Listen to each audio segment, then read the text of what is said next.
नमस्कार, आप देख रहे हैं जनता टीवी। आपके साथ मैं हूं अंजलि भंडारी। हिंदू मान्यताओं के अनुसार नवरात्रि यानी कि वो 9 दिन जिनमें मां दुर्गा की उपासना करने भर से मनचाहा फल मिलता है और धन धान्य की प्राप्ति भी होती है। साथ ही भक्तों को सभी कष्टों से मुक्ति मिल जाती है।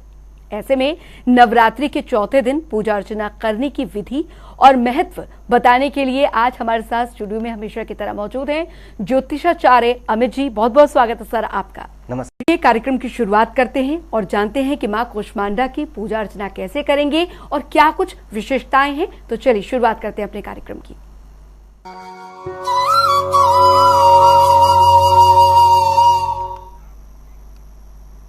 तो आज नवरात्रि का चौथा दिन है और नवरात्रि के चौथे दिन मां कूष्मांडा की पूजा अर्चना की जाती है। मां कूष्मांडा की उपासना से भक्तों के समस्त रोग शोक मिट जाते हैं। इनकी भक्ति से आयु, यश, बल और आरोग्य की वृद्धि होती है।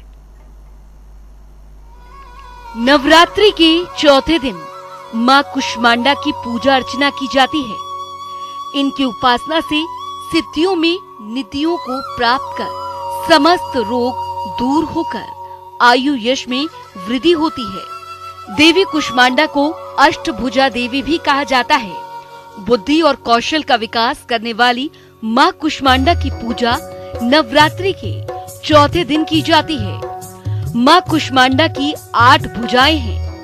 भक्तों में ये मान्यता है कि मां कूष्मांडा आयु और यश भी बढ़ाती है। मां कूष्मांडा देवी की आराधना से रोग दोष समाप्त हो जाते हैं। कूष्मांडा अर्थ है। कूष्मांडा को बलियों में कुम्हड़े की पली सबसे ज्यादा प्रिय है, इसीलिए इन्हें कूष्मांडा देवी कहा जाता है। कूष्मांडा देवी की 8 भुजाएं हैं, जिनमें कुशमंडल, धनुष बाण, कमल, पुष्प, शंख, चक्र, गदा और सभी सिद्धियों को देने वाली जप माला है। माँ के पास इनके अलावा अमृत कलश भी है। सिंह की सवारी करने वाली माँ की भक्ति करने से आयु, यश और आरोग्य की वृद्धि होती है। माँ कूष्मांडा देवी को योग और ध्यान की देवी भी कहा जाता है। देवी का ये स्वरूप अन्नपूर्णा का है। माँ कूष्मांडा दिव्य रूप को मालपुआ का भोग लगाकर दुर्गा मंदिर में ब्राह्मणों को इसका प्रसाद देना शुभ माना जाता है। इससे भक्तों की बुद्धि और कौशल का विकास होता है।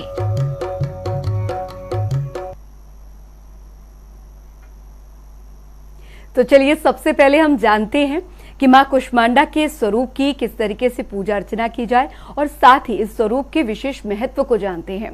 अमित जी, सबसे पहले हमारे दर्शकों को आप बताएं कि मां के इस स्वरूप का महत्व क्या है और उसके बाद हम जानना चाहेंगे कि किस तरीके से पूजा अर्चना जो है मां की जाए। देखिए, देवी का ये रूप है, बहुत ही अद्भुत रूप है और बहुत ही विचित्र रूप है। कूष्मांडा नाम है, मतलब कु मतलब छोटा और उष्मा मतलब ऊर्जा। आपको पता ही है, गर्मी।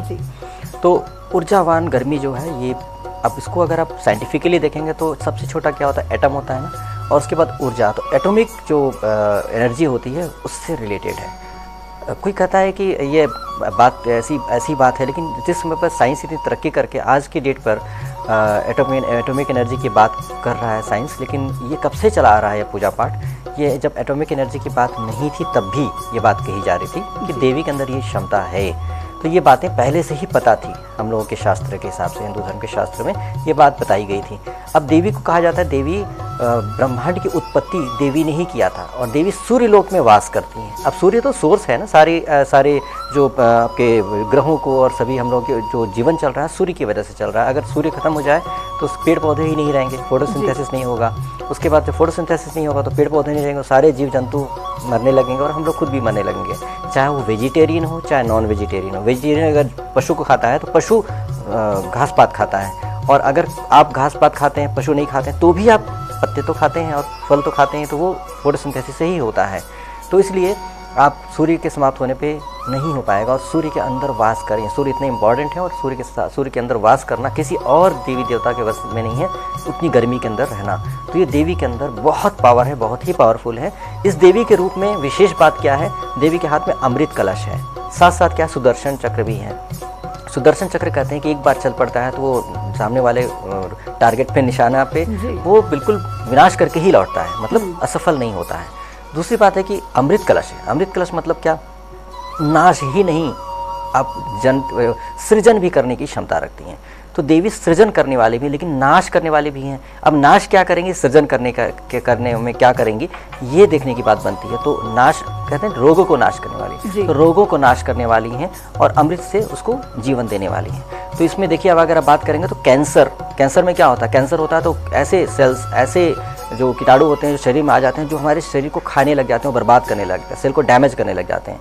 तो उनको मारने के लिए रेडिएशन दिया जाता है। रेडिएशन से उनको गर्मी से मारा जाता है। क्या गर्मी होती है, रेडिएशन होता है जो खास सेल को मारते हैं। उसके साथ साथ क्या हमारे खुद के सेल्स भी मरने लग जाते हैं और व्यक्ति इस तरह से कमज़ोर हो जाता है, बाल तक झड़ जाते हैं। क्यों होता है, क्योंकि उसका नेगेटिव इफेक्ट आता है। तो देवी के अंदर क्षमता है कि देवी उन सेल्स को मार सकती हैं, उन जो डैमेज करने वाले सेल्स हैं या बैक्टीरिया है, जर्म्स है, उन सबको मारने की क्षमता रखती हैं।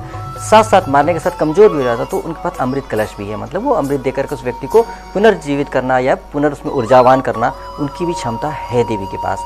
तो इस तरह से देवी बहुत ही पावरफुल है। जो लोग रोगी हैं, बहुत गहरी बीमारी से जूझ रहे हैं, बहुत लास्ट स्टेज पे पहुंच गए हैं, उनको तो पूजा करनी ही चाहिए। अगर वो व्यक्ति नहीं कर पा रहे तो उनके सगे, जिनके साथ उनका संबंध है, जैसे पति अगर बीमार है तो पत्नी कर ले, पत्नी बीमार है तो पति कर ले, पति पत्नी में अगर कोई एक ही व्यक्ति है तो उसके बच्चे कर लें।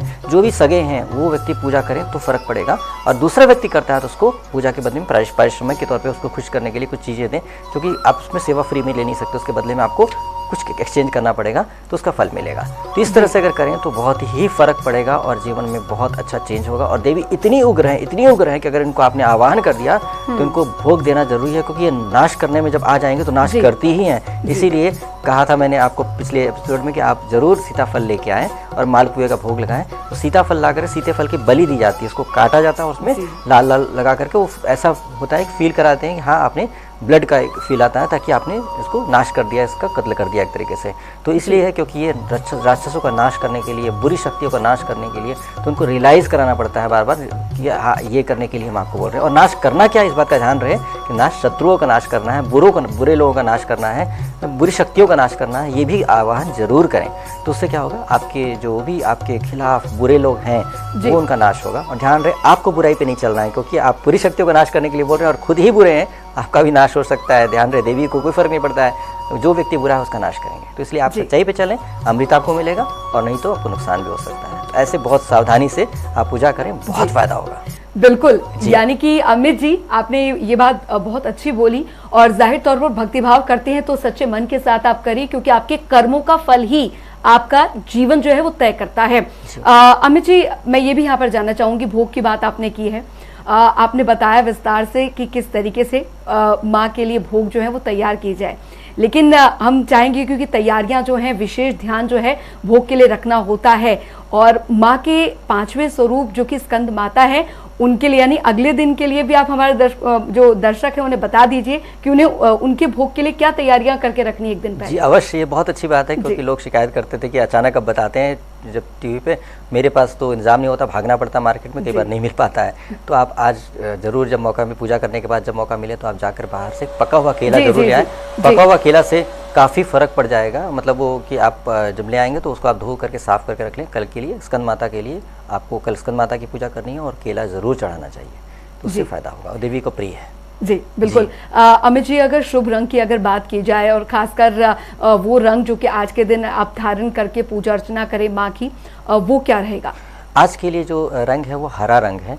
हमेशा एक जैसा नहीं होता है, योग के हिसाब से, संयोग के हिसाब से देखा जाता है कौन सा रंग इस दिन शुभ रहेगा। तो आज के दिन हरा रंग शुभ रहेगा। हरा रंग पहन करके अगर आप पूजा करेंगे तो बहुत अच्छा रहेगा, मतलब हरा रंग आज के दिन पे सूट करेगा बहुत अच्छी तरीके से। तो इसलिए हरा रंग को महत्व दें पहनने के लिए। और देवी का रूप तो उग्र रूप है ही, तो इसमें आपके लिए बहुत फायदा मिलेगा। जी अमित जी, क्योंकि आपने जैसा कि बताया कि जो रोगी होते हैं उन्हें निरोगी बनाती है, और माँ की शक्तियाँ जो हैं वो अपने भक्तों के लिए हमेशा फलदायी यहाँ पर होती हैं। लेकिन कई लोग ऐसे होते हैं जो कि काफ़ी समय से पीड़ा में हैं, और अब तो जैसे कि काफ़ी महामारी का दौर भी चल रहा है, कईयों ने अपनों को खोया इस महामारी में, कई जाने गई। लेकिन अभी फिलहाल किस तरीके से हम माँ की पूजा अर्चना करें ताकि खुद भी और जो परिवार है वो भी निरोगी रहे? देखिए, एक बात तो आप सभी को पता है, सभी को क्या, दुनिया के हर बच्चे को, हर बड़े को पता है, ये कोरोना नमी से और ठंड से तेजी से फैला जी। और जहाँ पर भी कोरोना को ख़त्म करने के लिए कोशिश की गई है तो यही था कि स्टीम लो, मतलब गर्मी करनी थी, गर्म पानी लो, स्टीम लो, गर्माहट करनी थी। तो ऊष्मा का ये महत्व है। तो देवी माँ तो है ही ऊष्मा की देवी हैं, तो उनके वो ऊष्मा बिल्कुल उग्र हैं, बिल्कुल पावरफुल हैं। तो क्या है कि अगर देवी का आवाहन करके कोरोना के टाइम पे अगर किया जाए तो उससे बहुत फ़र्क पड़ता है। बहुत सारे लोग पूजा पाठ किए और उसके रिजल्ट आए हैं, मैंने ये चीज़ देखा है। बहुत अच्छे लोग, बहुत अच्छे साधक हैं। आम आदमी तो ठीक तरीके से नहीं कर पाता है, कि उसको विधि पता नहीं होती है। बहुत सारे साधक ऐसे मिले जो बहुत अच्छे तरीके से पूजा पाठ किए, मेरे बहुत जानकार लोग थे जो बहुत अच्छे से किए और खुद ही नहीं फ़ायदा उठाया, दूसरों को भी फ़ायदा पहुँचाया। तो इसमें रिजल्ट्स बहुत अच्छे आए। लेकिन जिसकी आयु पूर्ण हो जाती है उसका तो नहीं कुछ कर सकते, क्योंकि उसको तो जाना ही जाना है। लेकिन जिसका समय नहीं आया होता और उसको ऐसी कोई प्रॉब्लम हो जाती है तो उससे ठीक हो जाता है। डॉक्टर ने बहुत कोशिश किया, लेकिन जो भी कोशिश करते थे एलोपैथ में या और तरीके से अगर रेडिएशन या गर्मी देने की कोशिश करते थे, वो सारा नुकसान पहुंच जाता था, वो शरीर को भी डैमेज करता है। लेकिन देवी ऐसी हैं कि देवी इस बात की काबिलियत रखती हैं कि वो सिर्फ बुरी चीज़ का नाश कर सकती हैं और अच्छी चीज़ों को, मतलब शरीर को आपको क्षति पहुँचाए बिना उस पर्टिकुलर चीज़ का, मतलब उस बैक्टीरिया, जर्म्स का या कोरोना का, इन सब का नाश करके आपको जीवन रक्षा दे सके। क्योंकि अमृत कलश भी उनके हाथ में है। मतलब अमृत कलश का मतलब ये है कि आपको जीवन देने वाले भी, अमर करने वाले भी। तो ऐसे अमर हमेशा के लिए अमर तो नहीं करेंगे, क्योंकि आपको कर्म तो भोगना ही भोगना है। और आपको लगता है कि हाँ जीवन समाप्त हो जाएगा तो मृत्यु हो जाएगा, मृत्यु हो जाएगी, ऐसा समाप्त हो जाएगा, नहीं, ऐसा नहीं होता है। सिर्फ देह ही समाप्त होती है, आपकी आत्मा तो चराचर चलती ही रहती है। अगला जन्म भी आप लेते हैं और नहीं तो आप मुक्ति पाते हैं अगर आपके कर्म अच्छे हों। तो इस हिसाब से उस पर डिपेंड करता है। लेकिन इतना ज़रूर है कि शरीर आपका इस लायक रहता है, अगर आप बीमार रहते हैं, रोगी रहते हैं, तो आप कर्म ही नहीं कर पाते अच्छे से, बल्कि सेवाएं लेते रह जाते हैं। तो आप शरीर को ठीक करिए ताकि किसी पे आश्रित ना हो, लोगों से सेवा लेने के बजाय परोपकार कर सकें, अच्छे कर्म कर सकें और अपने जीवन में अपनी आत्मा का उद्धार कर सकें। तो इसीलिए बहुत ज़रूरी है कि देवी माँ से अगर आप परोपकारी हैं, अच्छे इंसान हैं, बुरा नहीं करते हैं, तो निश्चित तौर पे मानिए कि अगर आप पूजा करेंगे अच्छी भावना से, संकल्प लेकर के, तो आपको रिजल्ट आएंगे ही आएंगे और बहुत अच्छे तरीके से आप निरोगी हो जाएंगे। ये पक्की बात है 100%। बिल्कुल अमित जी, अब इन 9 दिनों की अगर बात की जाए, कहा जाता है कि काफी शक्तिशाली ये 9 दिन होते हैं। इनमें बहुत सारी जो चीजें हैं उनका ध्यान आपको रखना पड़ता है। माँ, क्योंकि माँ की जो शक्तियां हैं और उनकी भक्ति है, उसमें विशेष महत्व इसका होता है। हालांकि ये जरूरी नहीं है कि आपको आडंबर करके ही माँ की पूजा अर्चना करनी है तो जो माँ है उनके जो 9 रूप हैं वो खुश हो जाएंगे, ऐसा कुछ नहीं है। भक्ति भाव, सच्ची भावना और अच्छी सोच जो है वो एक भक्त के मन में हो तो बिना किसी आडंबर के माँ की आप अर्चना, पूजा अर्चना कर सकते हैं, उनके जो 9 रूप है देवी माँ के। लेकिन ये भी जानना चाहेंगे आपसे अमित जी कि कुछ विशेष बातें भी हैं ऐसी, क्योंकि जब हम व्रत रखते हैं या उपवास रखते हैं तो उस दौरान बहुत चीज़ें हैं जो हमें बातें ध्यान रखनी चाहिए अपने 9 दिनों के इस कठोर तप में, या जो व्रत रखते हैं, उपवास। हाँ बिल्कुल, कठोर शब्द इस्तेमाल किया, अच्छा किया आपने, क्योंकि कठोर ही करना है। आज के दिन कोई चालाकी नहीं चलेगी, आज के दिन कोई भी जुगाड़ नहीं चलेगा। देवी माँ बहुत उग्र हैं। अगर आपने गलतियाँ किया, गलतियाँ मतलब अहंकार में किया, गुस्से में किया और किसी तरह से किसी को कोसते हुए किया, कोई बुरी हरकत किया, आप बुरे इंसान साबित कर रहे हैं कि आप बुरे इंसान हैं, ऐसी हरकत किए तो सबसे पहले तो आपके ऊपर ही गाज गिरेगी गुस्से की, क्योंकि देवी माँ बहुत उग्र हैं, वो कतई बर्दाश्त नहीं करती हैं बुरी चीज़ों का। तो आपके अंदर अगर बुरी बात है और आप बुरे हैं तो आपको नुकसान हो सकता है। इसीलिए सुधर जाएं उस समय के लिए कम से कम। ठीक है, माना कि आपको आदत पड़ चुकी है किसी बुरे बात की, कोई बात नहीं, आप थोड़ी देर के लिए जब तक पूजा करें तब तक तो अच्छे इंसान बन जाइए। उतनी देर तक अच्छे बन करके देवी माँ से आशीर्वाद लीजिए। हो सकता है आपके अंदर जो बुरी प्रवृत्ति थी वो उसका ही नाश कर देंगी, और उनसे प्रार्थना करके हे देवी माँ मेरी बुरी प्रवृत्तियों को नाश करके मेरे को अच्छा इंसान बना दीजिए। इस तरह से प्रार्थना करेंगे तो बहुत अच्छा रहेगा। किसी की बुराई ना करें। अगर कोई व्यक्ति पूजा कर रहा है, अपनी पत्नी के बारे में बुरा सोच रहा है, बिल्कुल ना सोचे। अगर पत्नी पूजा कर रही है, अपने पति के बारे में बुरा सोच रही है, बिल्कुल ना करें। ऐसी बातें करेंगे तो सबसे पहले आपको ही दंड मिल जाएगा। तो इसलिए आप कहेंगे पूजा किया था मैंने अच्छे के लिए, हो गया मेरा बुरा। और जितने लोग बुरा हो रहा है वो निश्चित तौर पे ध्यान रखें, बुरा होगा वो ध्यान रख लें कि आपने जरूर बुरा विचार रखा होगा, शुद्धि नहीं रखी होगी। और शुद्धि रखें तो गारंटी है निश्चित तौर पर आपको फल मिलेगा ये अच्छा। एक विशेष बात कहने की है कि किसी व्यक्ति को संतान नहीं हो रही है, संतान की प्रॉब्लम हो रही है, तो ये देवी जन्म देने वाली, ब्रह्मांड की उत्पत्ति तो उत्पन्न करने की क्षमता रखती हैं, और मतलब नेगेटिविटी को ख़त्म करके पॉजिटिविटी लाने की क्षमता रखती हैं। तो इसलिए संतान नहीं होने पे जो नेगेटिविटी आ रही है उसको ख़त्म कर देंगी, और संतान उत्पन्न होने के लिए जो भी चाहिए, जैसे अमृत जैसी चीज़ चाहिए वो उपलब्ध हो जाएगा आपको, और आपके संतान होने के चांसेस बहुत ज़्यादा बढ़ जाएंगे। मतलब आपका जो कहते हैं ना कि कुष्मांडा और उत्पन्न करें छोटी, इसमें तो आपका जो भी एग है या स्पर्म का फर्टिलाइजेशन होता है वो बहुत अच्छे तरीके से होगा, इनिशिएशन, और संतान जन्म लेगा। ऐसा सब कुछ सब कुछ सही हो जाएगा कि संतान जन्म ले सके। तो इसमें किसी तरह की बाधा नहीं आएगी, उनकी रक्षा मिलेगी ही मिलेगी। सुदर्शन चक्र ऐसा है कि वो कभी भी वापस नहीं लौटता फेल होकर के। तो इसलिए अगर आप प्रार्थना करिए देवी से तो पूरे प्रेगनेंसी के दौरान आपको रक्षा मिलेगी मिलेगी। लेकिन अगर कोई व्यक्ति विशेष संकल्प लेके विशेष कार्य के लिए पूजा कर रहा है तो किसी भी तौर पे अष्टमी पूज करके छुट्टी ना कर ले, नौवीं जरूर पूजे, माँ सिद्धिदात्री की पूजा कर ले, ताकि वो चीज़ आपके अंदर समाहित हो जाए, जो आपने पूजा का फल है समाहित हो जाए, ताकि आपको पूरे प्रेगनेंसी में पूरे टाइम पे आपको देवी की कृपा बनी रहे। ये बहुत ज़रूरी है, ध्यान रखना है। बिल्कुल अमित जी, क्योंकि जाहिर तौर पर माँ कुष्मांडा के स्वरूप की पूजा की विशेषताएं भी आपने यहाँ पर बताई हैं और भोग के बारे में भी आपने बताया है। विशेष मंत्र जिसके उच्चारण मात्र से माँ की जो पूजा है वो सफल हो जाए। देखिए, देवी का तो मंत्र है, एक तो मैंने मंत्र बता ही रखा है कि मंत्र बिल्कुल सभी देवी के लिए एक ही मंत्र को, या ओम ऐम ह्रीम क्लीम चामुंडे विच्चे, ओम ऐम ह्रीम क्लीम चामुंडे विच्चे, ये मंत्र का जाप आप लगातार कर सकते हैं। पूरे नवरात्र में आप चाहें तो लगातार, आपको कई घंटे भी करने हैं तो डेली कर रहे हैं, एक संकल्प लेकर के आप करें, इसका रिजल्ट आएगा ही आएगा। बस इसमें आपकी कोई गलती, पाप, बुरा कार्य नहीं करना है, क्योंकि ये जब ऊर्जा आपके अंदर आएगी तो बहुत अजीब चेंजेस आने शुरू हो जाएंगे। तो इसलिए आप अच्छे तरीके से संकल्प लेकर ठीक से करेंगे तो आपके अंदर इतनी ऊर्जा आ जाएगी कि आपकी ज़िंदगी से नेगेटिविटी हट जाएगी। बुरे लोग आपकी ज़िंदगी से जाने लगे, कुछ लोगों से लड़ाइयाँ हो जाएंगी, कुछ लोग आपको छोड़ के चलाएंगे, कुछ लोग बुरा मान जाएंगे, तो घबराइए नहीं। वो लोग बुरे लोग होंगे वही जाएंगे ज़िंदगी से और अच्छे लोग अपने आप जीवन में आने लगेंगे, बदलाव आ जाएगा माहौल में। साथ साथ क्या है कि आप बहुत आराम से देवी को नमस्कार, ओम माँ कुष्मांडा देव्याय नमः ऐसे बोल सकते हैं। उसके बाद ये भी बोल सकते हैं, या देवी सर्वभूतेषु माँ कुष्मांडा रूपेण संस्थिता, नमस्तस्यै नमस्तस्यै नमस्तस्यै नमो नमः। इस तरह से देवी को नमस्कार कर सकते हैं। और इस तरह से करके आप हिंदी में भी कुछ भी बोल सकते हैं, हे माँ कुष्मांडा, आपको बारंबार नमस्कार है। लेकिन सब कुछ करने के बाद आप देवी माँ से क्षमा बहुत जरूर मांगें, क्योंकि हो सकता है आपके मंत्रोच्चार में थोड़ी सी गलती हो जाए। हम लोग इंसान हैं, मनुष्य हैं, कुछ ना कुछ तो गलती हो ही जाती है। ऐसा नहीं कि 100% हर व्यक्ति सही करता है। तो इसलिए अगर गलती हो गई तो चुप करके क्षमा मांग ले। देवी माँ, जितनी सामर्थ्य है, जितना ज्ञान था, जितना मुझे पता चला, मैंने कोशिश किया है, कृपा करके भूल चूक को माफ़ करके मेरे भाव को, मेरे प्रयत्न को स्वीकार करें और मुझे फल प्रदान करें, तत्क्षण फल प्रदान करें, जिससे मैं अपने जीवन में पवित्रता के साथ, आपके आशीर्वाद के साथ आगे बढ़ सकूं और अच्छा इंसान बन सकूं। तो ऐसे करके प्रार्थना करें। उसके बाद जल को ज़मीन पे गिरा करके, मतलब आसन में आप बैठे होंगे तो जल को ज़मीन पे गिराने के बाद ओम शक्राय नमः करके माथे से लगाएं जल को, और उसके बाद ही आसन से उठें। अगर आप यूं ही उठ जाते हैं तो पूजा का फल कहते हैं कि इंद्र चुरा लेते हैं। तो इसीलिए इसका फल पूरी तरह से तभी मिल पाएगा। तो ऐसे करके उठेंगे तभी आपको फल प्राप्त होगा।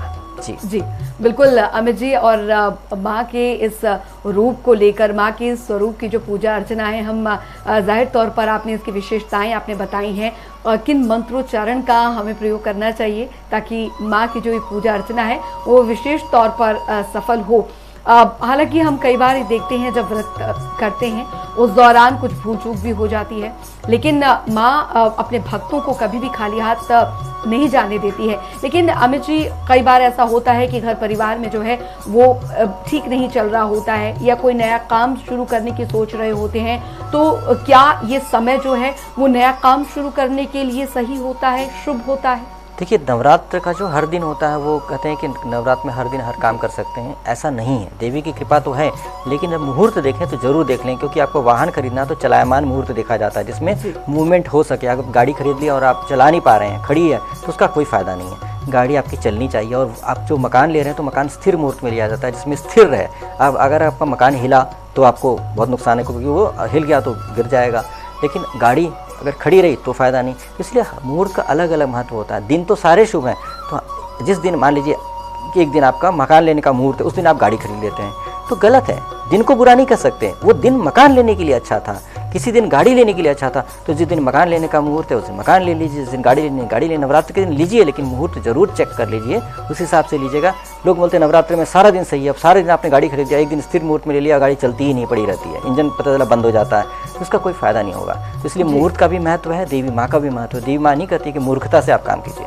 देवी माँ ने अगर ज्ञान दिया है, ज्योतिष का ज्ञान दिया है, मुहूर्त का ज्ञान दिया, तो उसको भी स्वीकार करें। माँ सरस्वती की कृपा से तो आपको ये ज्ञान मिल रहा है ज्योतिष का, तो उसका भी फायदा उठाइए। सभी तरह से ज्ञान का इस्तेमाल करते हुए देवी का आशीर्वाद लेकर के फिर आगे बढ़ेंगे तो बहुत बढ़िया रहेगा, उससे आपके जीवन में फ़ायदा रहेगा।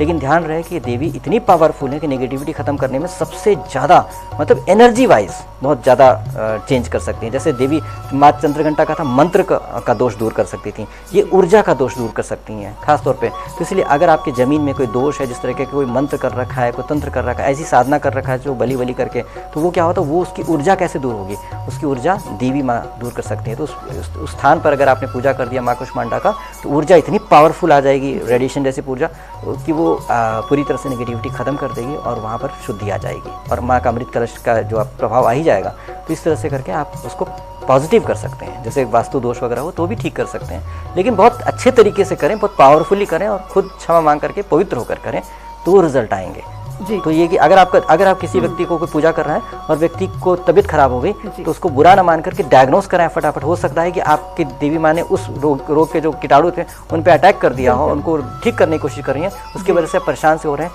और डायग्नोस जैसे ही पता लगा ये बीमारी थी, अगर नहीं पता लगता तो बहुत मुश्किल हो जाता है, जान जा सकती थी, और डॉक्टर ठीक करता है। ऐसा हो चुका है केस कई कि बेहोश हो गया बंदा पूजा करने के बाद में पता चला कि उसके लीवर के अंदर फोड़ा था, अगर हॉस्पिटल नहीं जाता तो फट जाता, तो रास्ते में ही मर जाता, और उसका ऑपरेशन हुआ और ठीक हो गया। तो ऐसा देखा है मैंने कि पूजा के समय ऐसी दिक्कत आई, लेकिन उसका फायदा ही हुआ। डॉक्टर ने कहा सही समय पे आया है, अगर ये फट जाता तो ये इंसान पक्का मर जाता, और उसका ऑपरेशन किया गया, वो बंदा ठीक हो गया। तो देवी माँ काम तो करती हैं, लेकिन उसको संदेह मत कीजिएगा, जो है उसका फायदा आएगा ही आएगा, ये मेरा पूरा विश्वास है जी। और हमारे शरीर का संचालन भी ऊर्जा से होता है, और ऊर्जावान अगर कोई व्यक्ति है तो उसके जो समस्त काम है वो पूरे हो जाते हैं। बच्चों के लिए भी मैं एक सवाल संक्षिप्त में मैं चाहूंगी, आप हमें जरूर बताएं इसका, कि बच्चे जो हैं पूरे ऊर्जावान रहे, अपनी पढ़ाई में मन लगा रहे, उनके लिए खासकर क्या कुछ संदेश है आज के? देखिए, बच्चे तो बढ़ रहे हैं, ग्रोथ हो रहा है, उनके अंदर हर समय सेल की उत्पत्ति हो रही है, मतलब कि कोशिकाएं बन रही हैं, उनके शरीर बन रहा है, उसका दिमाग भी बन रहा है। 9 साल तक तो बच्चे का ब्रेन बनता होता है, तो ब्रेन भी डेवलप होता है, 9 साल के बाद मैच्योर हो जाता है।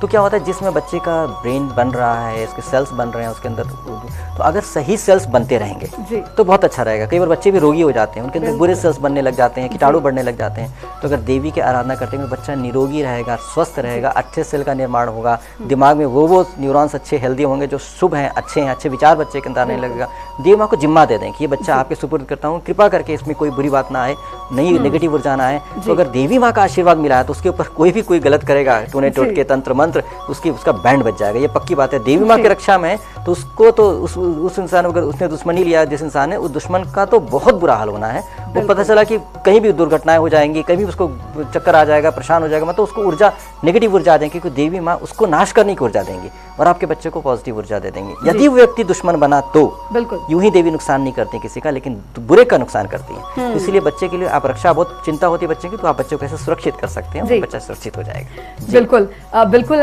तो आपने जाना कि आखिरकार कैसे पूजा अर्चना करें, क्या करना है क्या नहीं करना है। बहुत बहुत शुक्रिया सायमित जी, आप हमारे स्टूडियो में आए और हमारे दर्शकों को इतनी सारी जानकारियां जो हैं वो आपने आज दिन की दी। नमस्कार। तो फिलहाल आपने यहाँ पर जाना कि किस तरीके से माँ के, इस देवी माँ के स्वरूप की आप पूजा अर्चना करें, और सबसे पहले अपने अंदर की बुराई का नाश करें, उसके बाद ही माँ की कृपा आप पर बनी रहेगी। फिलहाल के लिए मुझे दीजिए इजाजत। जय माता दी।